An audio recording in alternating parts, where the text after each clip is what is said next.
ABC might want to wish upon a star if it wants Rising Star to succeed. The network's latest entry into the overcrowded talent competition genre, featuring Kesha, Brad Paisley, and Ludacris as, quote, music experts, and Josh Groban as a mentor/host, was not a hit with viewers when it bowed Sunday night. Critics did not hold back, calling the show lackluster, not great, and even a reality train wreck. On top of that, TV Line reports an anemic 5 million total viewers tuned in for the premiere. That's fewer than tuned in for ABC's last attempt at a singing competition, 2012's Duets, which featured Kelly Clarkson, John Legend, Robin Thicke, and Jennifer Nettles. Its premiere garnered almost 7 million viewers, but the show was canceled after a short 9-episode run. A different talent show actually beat Rising Star Sunday night. NBC's America's Got Talent. AGT brought in 8 million viewers in a special Sunday airing, which many saw as a direct hit against the new ABC show. Talent usually airs during the week. So what went wrong here?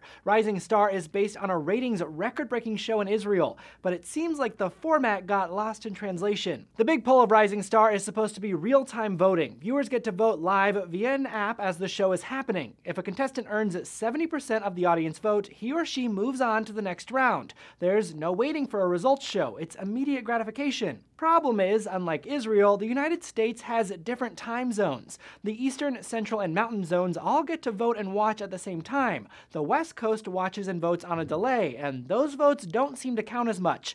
And Hawaii and Alaska, they don't get to vote at all. Another factor of Rising Star's failure might be that we're oversaturated with singing shows. Rising Star is executive produced by the former EPs of one-time juggernaut American Idol, which saw audiences as big as 16 million and as small as 6 million over the course of its latest season. And NBC's The Voice, the current #1 singing competition. Its latest season averaged about 12 million viewers a week. There's also the failure of the recently axed The X Factor, which premiered to more than 12 million viewers back in 2011, but was down to just 6 million by the end of its final season last year. The Oregonian says Rising Star isn't different or exciting enough to lure Idol and Voice viewers, and those shows are waning in popularity anyway. Billboard says another big problem with the singing show's first broadcast was its lack of, well, singing. More time was spent explaining how the show worked and listening to the experts banter about nothing than on the contestants. Deadline reports ABC was waiting on adjusted ratings from Nielsen and asked news outlets not to publish that 5 million number, saying it would be inaccurate.